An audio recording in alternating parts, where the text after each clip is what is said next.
que va a ser Acá vías biliares. Entonces, aprender vías comenzamos. biliares. Aquí llamamos tríada portal al conjunto de tres estructuras, que serían la vena porta, la arteria hepática y el conducto colédoco. ¿Por qué llamamos de tríada portal, doctores? Porque esas tres estructuras siempre están juntas fuera del hígado y dentro del hígado también. Cuando la vena porta da un ramo dentro del hígado, el mismo ramo da el conducto colédoco y el mismo ramo da la arteria hepática. Entonces son estructuras que van de la mano y por eso las llamamos como tríada portal. De la tríada portal, el único elemento que forma parte de la vía biliar sería el conducto colédoco. Las vías biliares las clasificamos en vías biliares extrahepáticas, que para nosotros la vía biliar extrahepática sería el conducto colédoco, y la vía biliar intrahepática, ¿no? Que serían las ramificaciones del conducto colédoco dentro del parénquima hepático. Entonces tenemos las vías biliares extrahepáticas y las intrahepáticas. Acá podemos ver una imagen ecográfica de lo que es la tríada portal, que sería la vena porta, la arteria hepática y el conducto colédoco. El conducto colédoco siempre vamos a visualizarlo arriba de la vena porta y el conducto colédoco es paralelo a la vena porta. Por eso cuando veo el eje longitudinal de la vena porta también puedo visualizar el eje longitudinal del conducto colédoco. En cambio, la arteria hepática, como tiene un trayecto más en zigzag, ¿no? Más en zigzag, generalmente la estamos cortando en su corte transverso la mayoría de las veces, por eso la vemos redonda. Más abajo acá podemos visualizar lo que es la vena cava inferior, incluso más abajo podemos visualizar lo que es la arteria renal derecha. Cuando hablamos de vía biliar extrahepática, principalmente dijimos ecográficamente hablando, nos referimos al conducto colédoco. La técnica para localizar el conducto colédoco, primer paso es buscar visualizar la vena porta, que como es de mayor calibre, es fácil de ser visualizada. Una vez que visualizamos la vena porta, vamos a ver que la estructura que se encuentra arriba de ella se va a tratar del conducto colédoco y vamos a realizar su medida. De protocolo siempre colocamos el Doppler para poder localizar el colédoco, para ver que realmente la estructura que está arriba de la vena porta sea el conducto colédoco, ya que el conducto colédoco no presenta flujo al estudio Doppler. Si esta estructura que está arriba de la vena porta presentara flujo, en ese caso se trataría de la arteria hepática. Entonces acá tenemos la vena porta con flujo al Doppler, el conducto colédoco arriba de ella, paralela a la porta, sin flujo al Doppler, y acá puedo ver una pequeña rama de la arteria hepática con flujo al estudio Doppler. Acá vemos otra imagen de la tríada portal, la vena porta, conducto colédoco y arteria hepática, ¿no? Sin Doppler. Las porciones del conducto colédoco, que es la vía biliar extrahepática, doctor, es la porción más proximal, ¿no? Que no siempre es de fácil acceso. Generalmente las personas bien delgadas, con un buen ayuno, recién podemos visualizarla. Acá tenemos este redondo anecoico, que sería la vesícula biliar. De la vesícula biliar sale el conducto cístico. Del hígado viene el conducto hepático común, que se une al conducto cístico y forman la porción inicial del conducto colédoco. Sería la primera porción del conducto colédoco.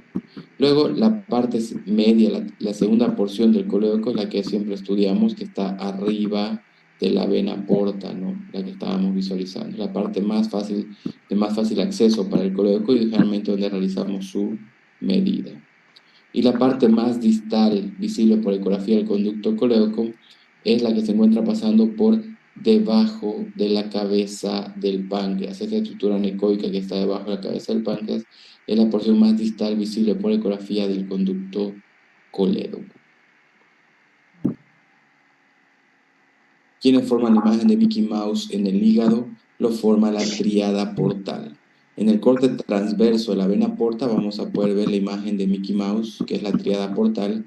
La cabeza de Mickey sería la vena porta, la oreja izquierda que viene de la vesícula biliar sería el conducto colédoco y la oreja derecha que viene del hígado sería la arteria hepática. Entonces tenemos lo que es la imagen de Mickey Mouse formada por la tríada portal. Con respecto a la medida del conducto colédoco, el conducto colédoco mide hasta 4 milímetros en pacientes no operados hasta los 40 años de vida. Arriba a los 40 años sube 1 milímetro por cada década de vida. Entonces, si el paciente tendría 50, es hasta 5, 60 hasta 6, 70 hasta 7 en pacientes no operados. En cambio, si el paciente tiene una colecistectomía previa, si es operado, el colédoco se acepta hasta 10 milímetros, ¿no?, de grosor.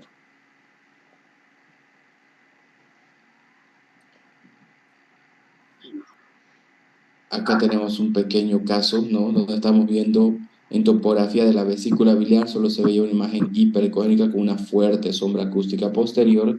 Se trataba del caso de una vesícula biliar llena de cálculos, ¿no?, una litiasis vesicular múltiple. Luego, al querer medir el hígado, podía visualizar la imagen que llamamos la imagen en doble caño de escopeta, que veo la vena porta y arriba de la vena porta veo esta estructura paralela a la porta de gran tamaño, que sería el conducto colédoco dilatado. Cuando el conducto colédoco se dilata, es lo que llamamos la imagen de doble caño de escopeta. Y siguiendo ese conducto colédoco dilatado, podemos visualizar el culpable, que es su porción más distal cerca a la cabeza del páncreas. Veo la presencia de una estructura hiperecogénica formada de sombra acústica posterior. Entonces era el caso de una coledocolitiasis asociada a dilatación del conducto colédoco.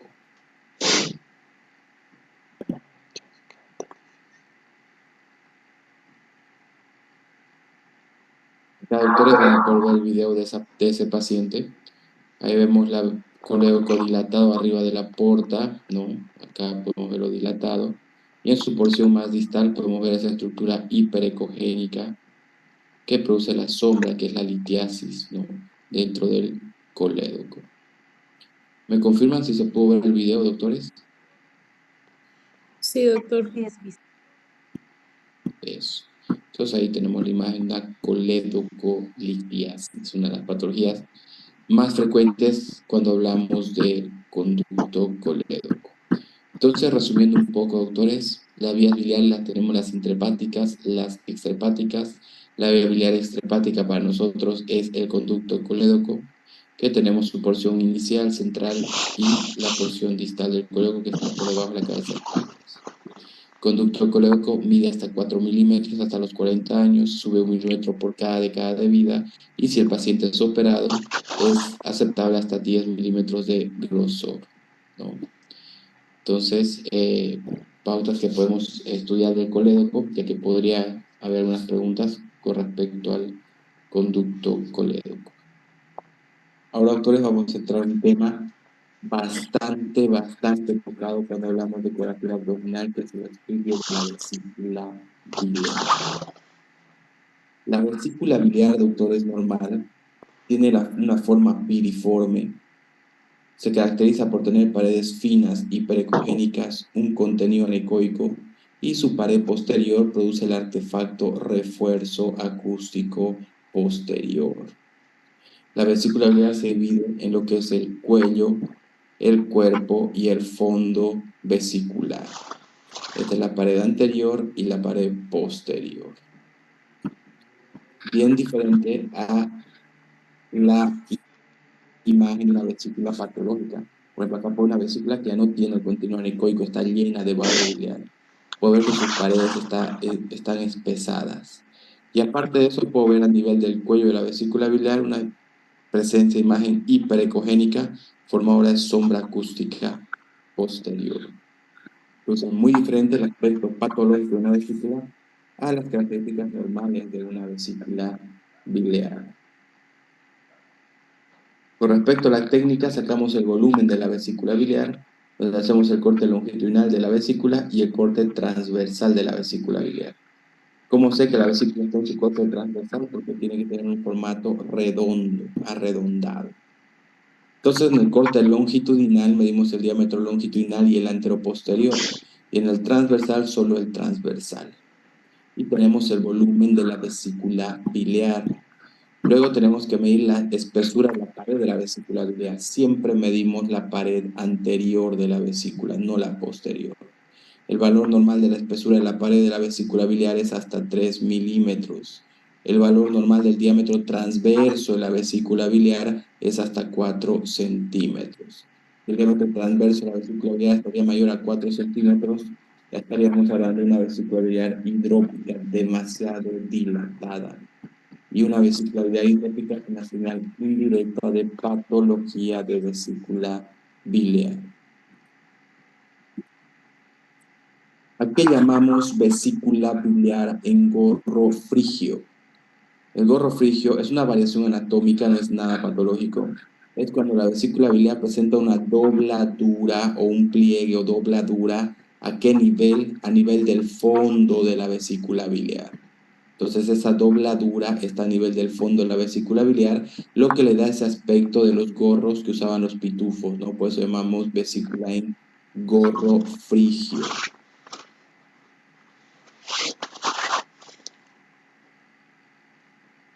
También podemos encontrar en la vesícula biliar la presencia de verdaderos septos de vesícula biliar, no una vesícula biliar septada.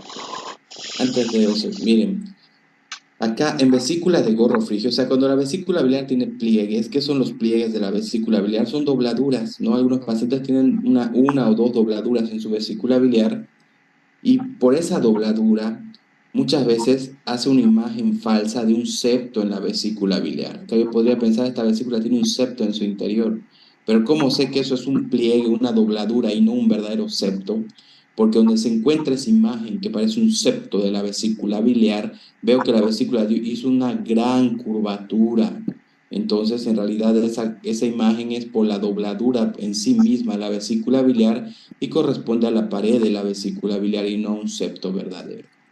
A diferencia en este caso, como pueden ver, que la vesícula biliar no presenta ninguna dobladura y sí puedo ver realmente la presencia de un verdadero septo o tabique en vesícula biliar. En este caso sería una vesícula biliar uniseptada, ¿no? Que presenta un pequeño septo en su interior, dividiendo en dos cavidades a la vesícula biliar. Por más que veamos que ese septo cubre completamente el interior de la vesícula biliar, siempre queda un orificio de comunicación de una cavidad con la otra cavidad, ¿no? La presencia de un septo en vesícula biliar es una variación anatómica, pero lógicamente estos pacientes van a tener mayor predisposición de acumular bilis, producir cálculos, etc., ¿no? También podemos tener el caso de una vesícula biliar con múltiples septos en su interior, no solo uno, como en este caso de acá. Acá vemos una vesícula biliar que presenta múltiples septos en su interior que la dividen en varias cavidades en su interior. Es una vesícula biliar multiseptada, a diferencia del lado izquierdo, donde tenemos una vesícula biliar uniseptada. La literatura habla de que la vesícula biliar multiseptada tiene una apariencia semejante al panal de miel de las abejas, ¿no? Eso es lo que habla la literatura, no los libros americanos, ¿no? Los gringos son bien imaginativos y ellos le dan apariencia a un panal de miel de abejas. No son tan imaginativos que por eso también crearon Disney World, ¿no? Es clásico, es una piedra gigantesca. Características, una de las principales patologías de la vesícula biliar es la presencia de litiasis en su interior, ¿no? Una vesícula biliar, una colelitiasis, no, perdón, una litiasis vesicular se va a caracterizar porque esa vesícula biliar en su interior presenta una imagen hiperecogénica formadora de sombra acústica posterior, que sería la litiasis. Y en realidad esta imagen no sería solo una litiasis vesicular, sería una colecistitis litiásica, porque como podemos ver, miren, sus paredes están súper espesadas de esta vesícula biliar. Entonces sería paredes espesadas más la presencia de un cálculo en su interior, sería el caso más sugestible de una colecistitis litiásica. Los cálculos dentro de la vesícula pueden presentar movilidad, ¿no? Pero si estarían impactados no presentarían movilidad. Lo que nos hace diferenciarlo de los pólipos es que son hiperecogénicos y producen el artefacto sombra acústica posterior que un pólipo jamás lo produciría. También podemos tener el caso de una vesícula biliar repleta de cálculos, ¿no? todos los cálculos ocupan toda la luz de la vesícula biliar, ya sea un cálculo enorme o sean múltiples cálculos en su interior. No tendría importancia poder diferenciar si se trata de un cálculo grande o pequeño o varios cálculos, ya que la imagen no nos deja poder hacer esa diferencia. Y la sombra acústica posterior no deja ver si es un cálculo enorme o son varios que están totalmente llenando la luz del interior de la vesícula biliar. Acá vemos la imagen de un paciente con una vesícula biliar repleta de cálculos. Una vesícula biliar repleta de cálculos, doctores, va a producir lo que es el complejo hiper-hipo-hipersombra, ¿no? Complejo hiper-hipo-hipersombra. Eso es bien característico de una vesícula biliar repleta de cálculos. El primer hiper, la pared de la vesícula biliar. El hipo, el espacio que queda entre el cálculo y la pared de la vesícula biliar. El segundo hiper es el cálculo en sí mismo y la sombra es la sombra acústica posterior que producen los cálculos. Entonces, si no encontramos la vesícula biliar en el paciente y en topografía del lecho vesicular visualizo la presencia de una imagen hipergónica con fuerte sombra acústica posterior y veo que produce el complejo hipersombra, entonces lo que debo pensar es una litiasis vesicular múltiple, entre paréntesis, vesícula repleta de cálculos, ¿no? Entonces también podemos encontrarnos con ese hallazgo. Sabemos que cerca de la vesícula biliar también podemos encontrar asas intestinales. Las asas intestinales van a producir una sombra acústica posterior también, pero más sucia, más mal definida.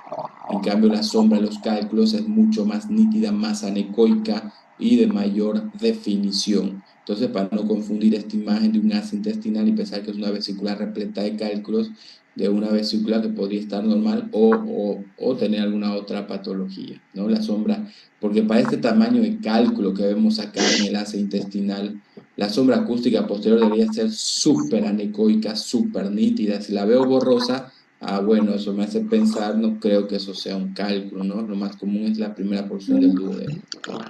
A diferencia de los cálculos que producen sombras más nítidas, ¿no?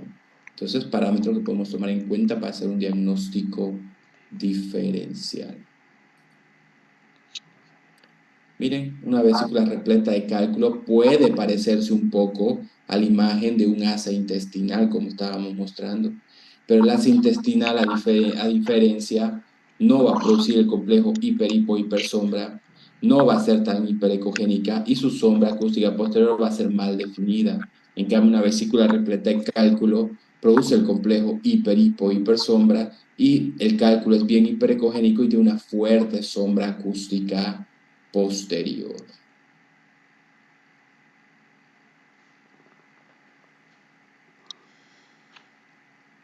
También podemos tener casos donde podemos encontrar que los cálculos se encuentran flotando dentro de la vesícula biliar, ¿no? ¿En qué casos puede pasar eso, doctores? Que parecería que por arte de magia los cálculos están flotando. Eso pasa cuando la densidad de la bilis supera la densidad del cálculo. Lo mismo que pasa con nosotros en el espacio. La densidad en el espacio es mayor a la densidad del cuerpo humano. Por ese motivo empezamos a flotar, ¿no? Entonces, ¿cuándo podría pasar esto en un paciente? Bueno, lo más común, doctores, tal vez a alguien le pasa que trabaja en un hospital de tercer nivel. Los pacientes que realizan estudios con contraste y ese contraste, si se tiene una gran eliminación por la vía biliar, ese contraste puede aumentar la densidad de la bilis y en ese caso, en esos pacientes si tienen cálculos, vamos a poder ver que sus cálculos empiezan a flotar dentro de la vesícula biliar hasta que pase todo ese efecto de eliminación de ese tipo de contraste, ¿no? Pero no pierde sus características, sigue siendo imagen hiperecogénica que produce su sombra acústica posterior. Tal vez algunos ya vieron este caso en varios pacientes, o tal vez algunos todavía no lo vieron, pero generalmente los que trabajan en hospitales de tercer nivel, donde los pacientes van a exámenes con contrastes y posteriormente a controles ecográficos, suele ser un hallazgo que se puede visualizar y tenemos que saber qué es lo esperado en el contexto de ese paciente. También tenemos, doctores, el caso de vesícula en porcelana. Ponemos esto, ojo, ese diagnóstico es importante hacerlo por ecografía, no dejarla pasar. ¿Por qué motivo? Porque el paciente que presenta vesícula en porcelana tiene mayor riesgo de presentar cáncer de vesícula biliar.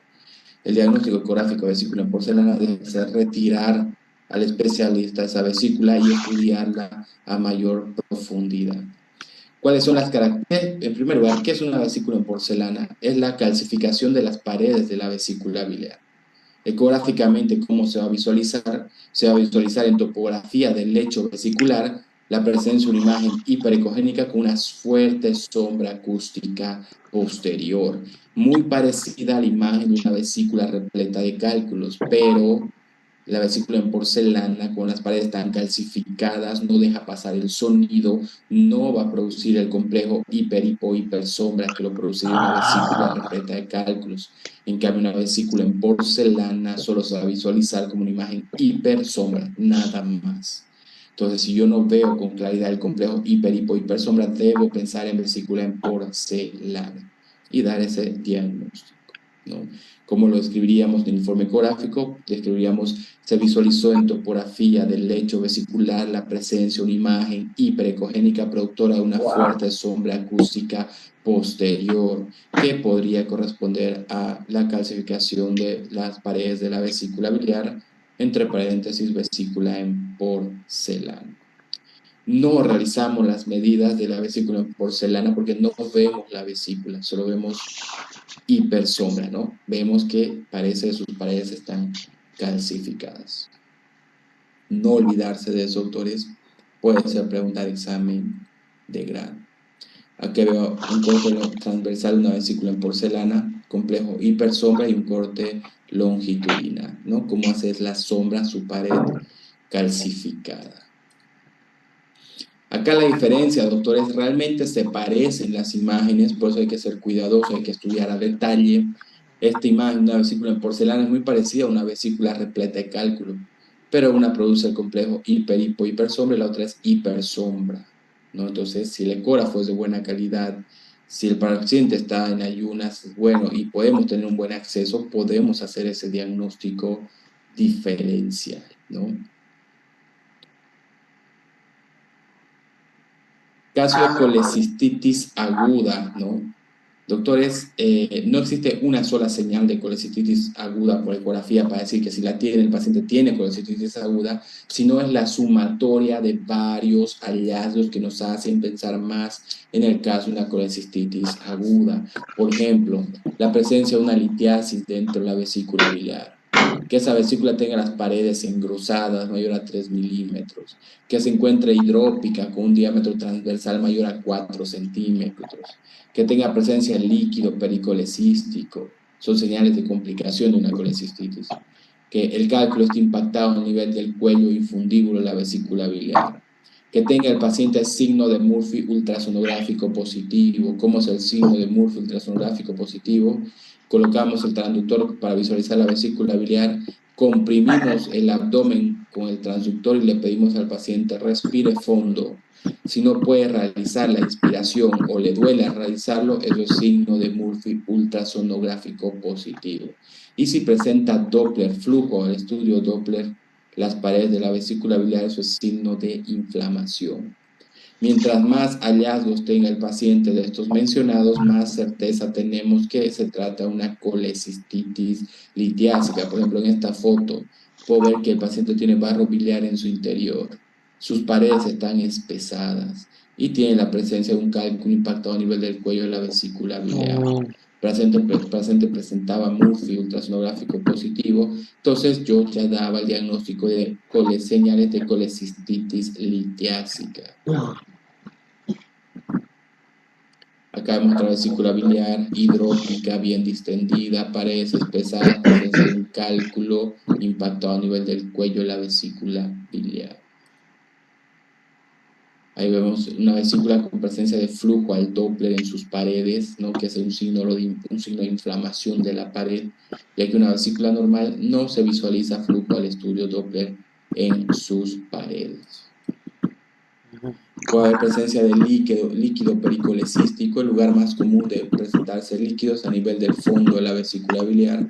Esta es una vesícula biliar hidrópica con presencia de barro biliar, presencia de un cálculo haciendo su sombra a nivel del cuello de la vesícula, paredes espesadas, presencia de líquido pericolecístico en pequeña cantidad a nivel del fondo vesicular. Acá hay otra vesícula biliar con gran cantidad de líquido pericolecístico a nivel del fondo vesicular. Es otro signo de colecistitis más avanzada. También puede haber presencia de ulceraciones en la pared de la vesícula biliar, ¿no? Es otro signo de un cuadro mucho más avanzado que ya está de ida hacia la perforación de la pared de la vesícula biliar. También está el signo de membranas intraluminares. Vamos a ver que una capa la capa interna de la pared de la vesícula se desprende y está en una de sus porciones, se encuentra flotando dentro de la vesícula, en otra porción está adherida a la pared todavía, y parecería la imagen de un parásito dentro de la vesícula biliar. Ese es el signo de membranas intraluminales, un mal signo, mal pronóstico, porque lo que sigue a eso es la perforación de la vesícula biliar. Entonces, signo de colecistitis avanzada es presencia de líquido pericolecístico, presencia de ulceraciones en su pared, formación de absceso en la pared de la vesícula biliar o presencia de membranas intraluminares, ¿no? Cuadro que dicen que cuadro ya está bastante avanzado. Si no se hace nada, lógicamente eso va a proceder con lo que es la perforación de la vesícula biliar, donde vamos a ver en una porción de la vesícula la descontinuidad de sus paredes y cómo sale el contenido de la vesícula hacia el exterior, entrando en contacto con el parénquima hepático, una perforación de vesícula biliar. Acá podemos ver una vesícula biliar que hay una presencia de imagen anecoica paralela a ella, esa es la presencia de líquido pericolecístico. Cuando hay líquido pericolecístico, la vesícula biliar conserva su forma. En cambio, cuando hay una perforación, como el contenido de la vesícula biliar sale hacia afuera de ella, se deforma la estructura de la vesícula biliar. Ahí vemos la descontinuidad de su pared, ¿no? Eso es para hacer un diagnóstico diferencial, para ver si el líquido que está paralelo a la vesícula, si se corresponde a un líquido pericolecístico o se corresponde por una perforación de la vesícula biliar. También podemos tener el caso de una colecistitis alitiásica. Sería exactamente todo lo que hemos hablado, solo que en este caso no habría presencia de litiasis en el interior de la vesícula biliar. En vesícula biliar también podemos visualizar lo que son los pólipos vesiculares, ¿no? Son estructuras hipoecogénicas, homogéneas, adheridos a la pared de la vesícula biliar y que no presentan movimiento y no producen artefacto. Entonces acá podemos ver este paciente presenta dos pólipos, uno en pared anterior y otro en pared posterior. Diferencias psicográficas entre un cálculo y un pólipo. El cálculo es hiperecogénico, el pólipo es hipoecogénico. El cálculo se mueve, el pólipo no se mueve. El cálculo no tiene cómo entrar por no tiene tarjeta. No produce ningún artefacto. ¿Y mi dólar? No, te vas a disculpar, ¿qué te hago? Por ecografía no podemos saber si el pólipo es maligno. Sí. Algo que nos da un poco de idea. No es por mal. Los pólipos que son menores a 10 milímetros o a 1 centímetro son más para benignos. Los que son mayores a 10 milímetros son más para malignos.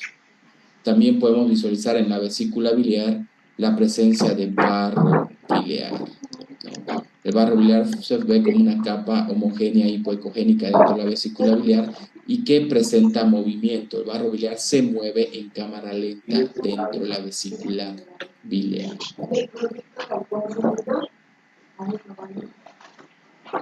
Eso. Doctora, son los principales temas a recordar de vesícula biliar, ¿no?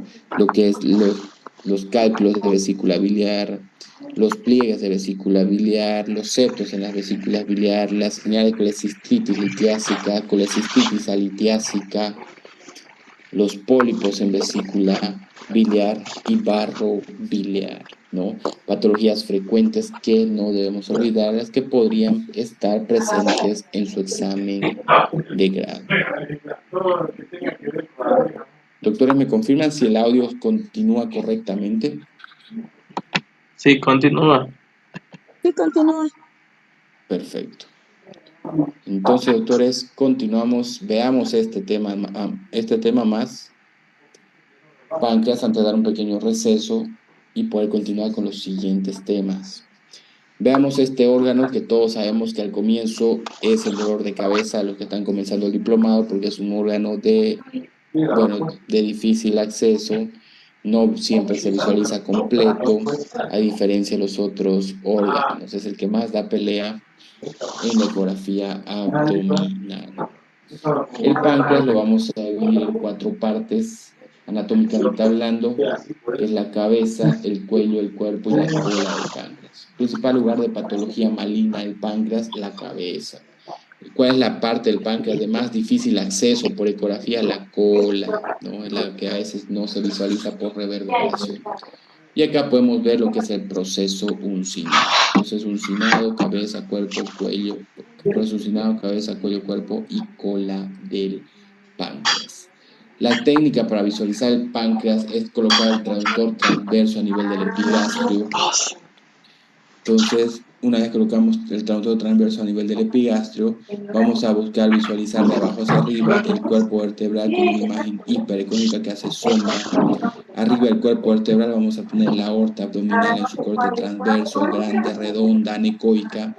Al lado izquierdo de la aorta abdominal vamos a tener la vena cava inferior que se deforma si comprimo con el transductor. Más arriba de la aorta abdominal va a haber un vaso redondo anecoico caracterizado por un anillo hiperecogénico a su alrededor, que es la arteria mesentérica superior. Y más arriba de la arteria mesentérica superior tengo esta imagen a que yo le doy el apodo la imagen del espermatozoide porque es cabezón y tiene una cola, que en realidad es la unión espleno-mesentérica. Y siempre arriba de la unión espleno-mesentérica se encuentra el páncreas. Tengo el proceso uncinado, toda la cabeza, el cuello, el cuerpo y toda la cola del páncreas. Y más arriba del páncreas, el lóbulo izquierdo del hígado. Así de esa forma tenemos certeza qué estructura de esa imagen corresponde al páncreas. Con respecto a la ecogenicidad del páncreas, depende de la edad del paciente. El páncreas es más hipoecogénico que el hígado cuando el paciente es niño. El páncreas es más hiperecogénico que el hígado cuando el paciente es adulto. Y el páncreas es mucho más hiperecogénico que el hígado cuando está en la tercera edad. Acá tengo un páncreas de un niño que es más hipoecogénico que el hígado. Acá un páncreas del adulto que es más hiperecogénico que el hígado. Y un páncreas en la tercera edad que es mucho más hiperecogénico que el hígado. Esto se debe porque mientras más va avanzando la vida, va habiendo más liposustitución en el parénquima pancreático. Por eso es habitual saber que la ecogenicidad del páncreas aumenta mientras va aumentando la edad del paciente. Tiene que ser hiperecogénico, pero homogéneo, no heterogéneo. Otra técnica para estudiar la cola del páncreas cuando no es de fácil acceso en el corte transverso a nivel del epigastrio es poder irla a buscar al lado del vaso. Nos vamos al corte del vaso, visualizamos el vaso y al lado del hilo esplénico de la vena y arteria esplénica voy a poder visualizar la presencia solo de la cola del páncreas. Es otro acceso que podemos ir a estudiar la cola del páncreas si no lo logramos visualizar en el corte normal a nivel del epigastrio. En el páncreas realizamos las medidas, ¿no? En la cabeza hacemos una cruz, ¿no? En el cuerpo solo el anteroposterior y la cola solo el anteroposterior. Acá podemos ver el conducto de Wilson que está en el centro del parénquima pancreático. Lo más común es que no es visible y si es visible lo medimos. Normal es hasta 2 milímetros el conducto de Wilson. Arriba de eso se encontraría dilatado. Con respecto a las características ecográficas de las pancreatitis, ¿no? El páncreas va a encontrarse con aumento de sus dimensiones, va a ser un páncreas grande, ¿no? Va a haber disminución de su ecogenicidad, se va a hacer más hipoecogénico y heterogéneo. Esas son características ecográficas de la pancreatitis. A esto se puede asociar la presencia del líquido peripancreático o la formación de quistes, pseudoquistes pancreáticos a nivel de su parénquima, ¿no? Que podríamos encontrar en los casos de pancreatitis. Acá veo un páncreas de una persona adulta. Este páncreas es isoecogénico con el hígado. Nosotros dijimos que el páncreas debe ser más hiperecogénico que el hígado. Esto dice que disminuyó su ecogenicidad. Tiene un parénquima más heterogéneo. Entonces, el caso de una pancreatitis aguda, ¿no? Doctores, también sabemos que la ecografía no es necesaria para diagnosticar pancreatitis, ¿no? La pancreatitis se diagnostica por clínica y laboratorio. ¿Y por qué piden ecografía, doctores? Uno de los principales papeles del ecografista en ese paciente ya diagnosticado con pancreatitis es poder ir a buscar la etiología, cuál fue la causa que causó pancreatitis. Entonces, en ese paciente lo que tenemos que buscar es presencia de barro biliar, que puede ser una causa de pancreatitis en vesícula biliar, presencia de litiasis en vesícula, en colédoco, para poder ver cuál fue la causa de esa pancreatitis, que es el principal interés del cirujano o especialista que pidió esa ecografía en ese paciente diagnosticado. Lógicamente, después de visualizar también las características del páncreas, que va a estar más pesado, más hipoecogénico, heterogéneo, ir a buscar presencia de líquido peripancreático, formación de pseudoquistes pancreáticos. Medimos si las dimensiones del páncreas van a estar aumentadas. Acá tengo otro páncreas de una persona de tercera edad con pancreatitis, un páncreas con las dimensiones aumentadas, más hipoecogénico, heterogéneo. Acá tengo líquido peripancreático. El lugar más común de encontrarse líquido peripancreático es a nivel del cuerpo del páncreas. Miren, acá tenemos la arteria mesentérica superior. Acá tenemos la imagen del espermatozoide, que es la unión espermamesentérica. Entonces, esto es el páncreas. Y si esto es el páncreas, ¿qué es esta estructura anecoica arriba del cuerpo del páncreas? Líquido peripancreático.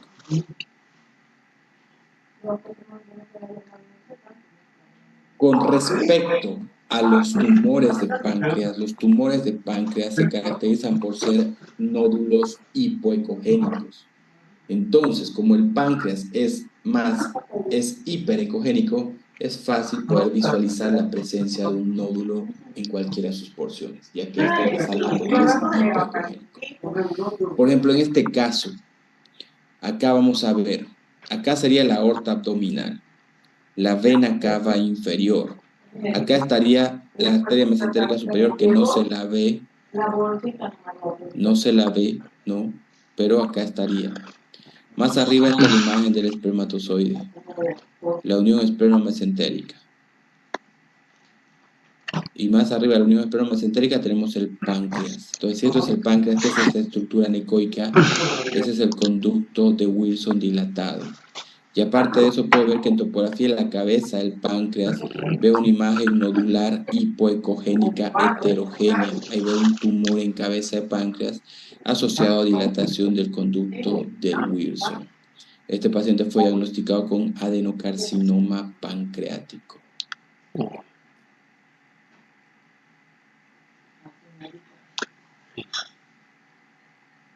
Bien. Doctores, ¿me confirman si sigue correcta la señal? Sí, doctor. Perfecto.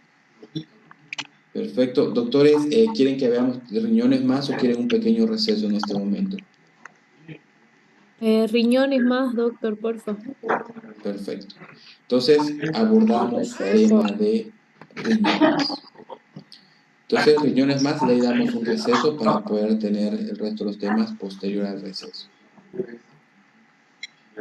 Con respecto a la anatomía de los riñones, sabemos, doctores, que de afuera hacia adentro vamos a tener lo que es la corteza renal. Luego tenemos estos triángulos que son las pirámides o médulas renales. Luego, esa parte de la corteza que separa una pirámide de la otra es la columna de Bertini. Luego podemos ver que las pirámides renales desembocan en los cálices menores. Esos cálices menores se juntan para formar los cálices mayores. Los cálices mayores se juntan para formar la pelvis renal, de la cual sale el uréter. Entonces, doctores, toda esa anatomía puede ser estudiada por ecografía, corteza renal, pirámides o médulas, columna de Bertin, cálices mayores, pelvis renal.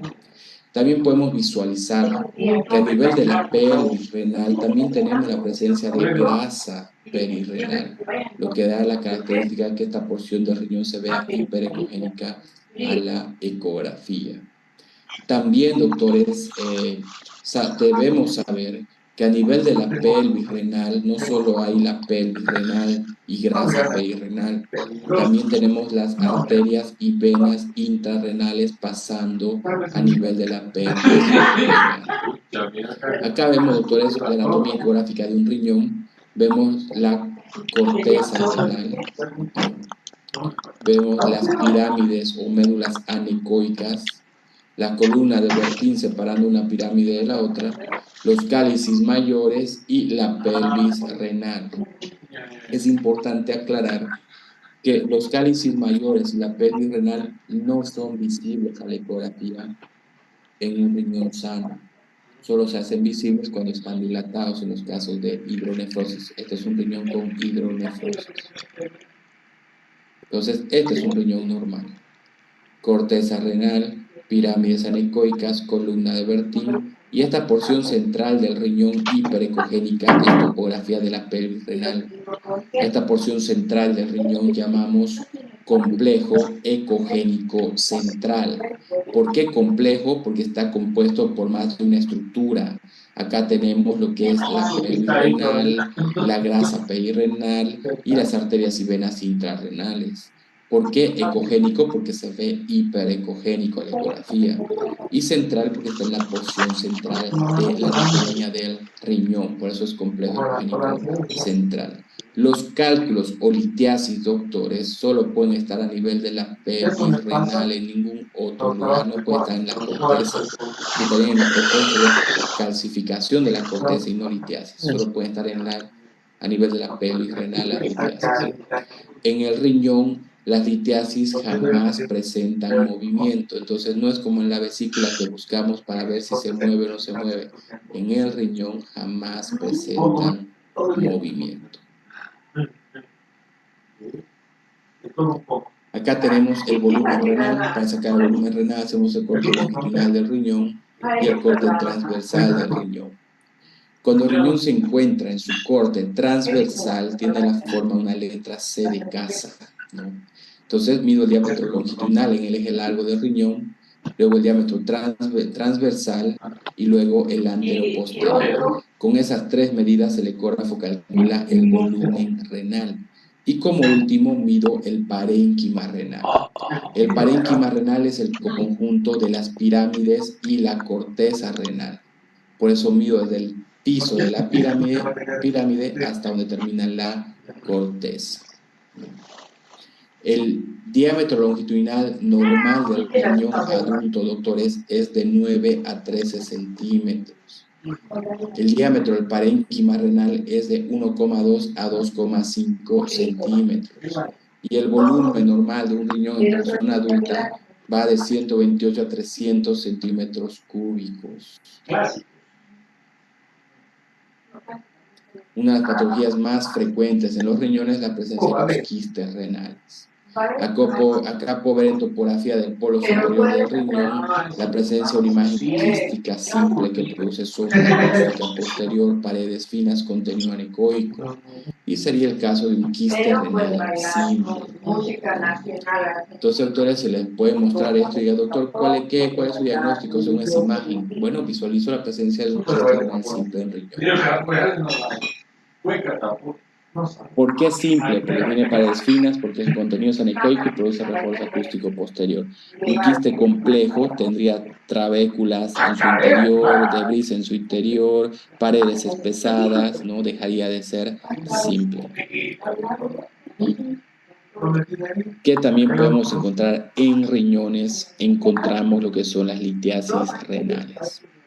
Las litiasis renales se van a caracterizar porque en topografía de la pelvis renal o complejo ecogénico central se visualiza una estructura más esférica, hiperecogénica, formadora de sombra acústica posterior. La sombra acústica posterior es lo que hace cerrar nuestro diagnóstico como litiasis renal, no la sombra acústica posterior. Es importante saber que la sombra acústica posterior de una litiasis es visible por ecografía cuando la litiasis mide mayor a 3 milímetros. Las litiasis menores a 3 milímetros, las microlitiasis, si son solas, ¿no? Por lo general no es visible su sombra acústica posterior.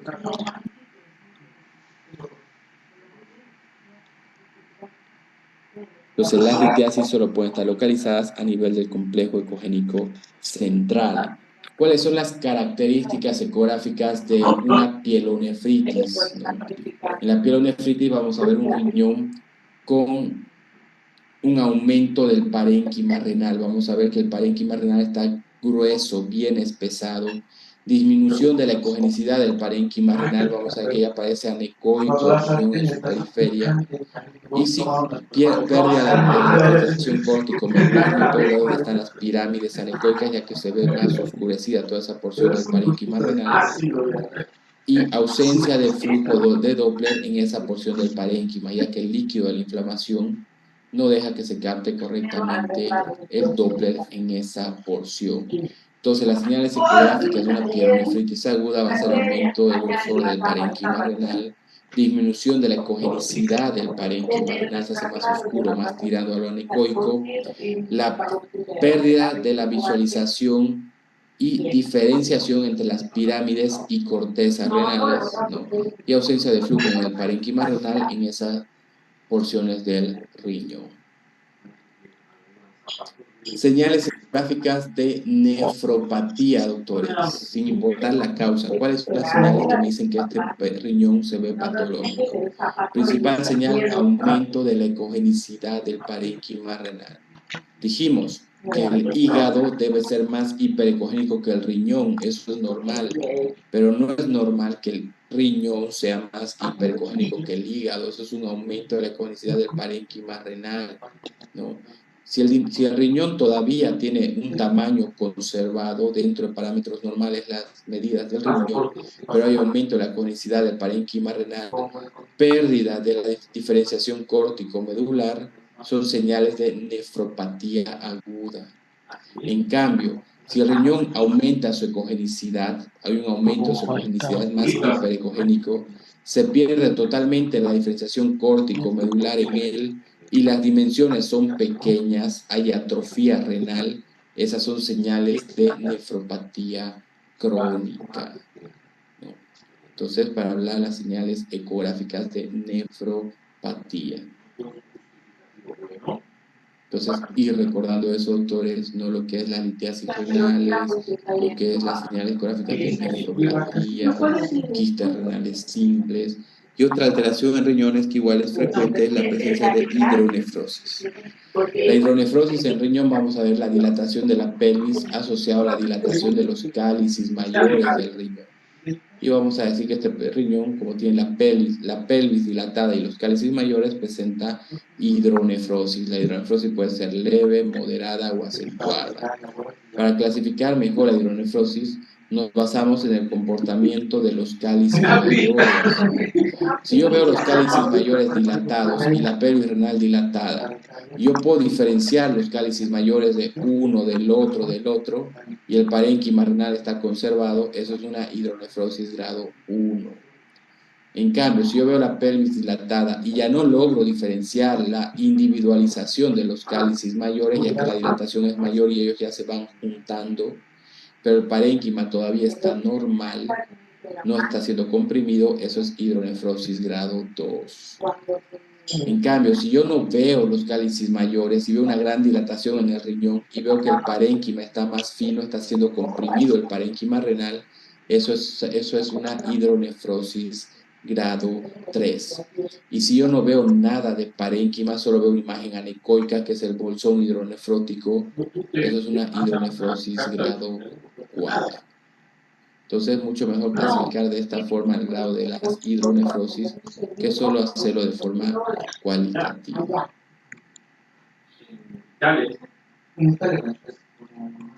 Eso.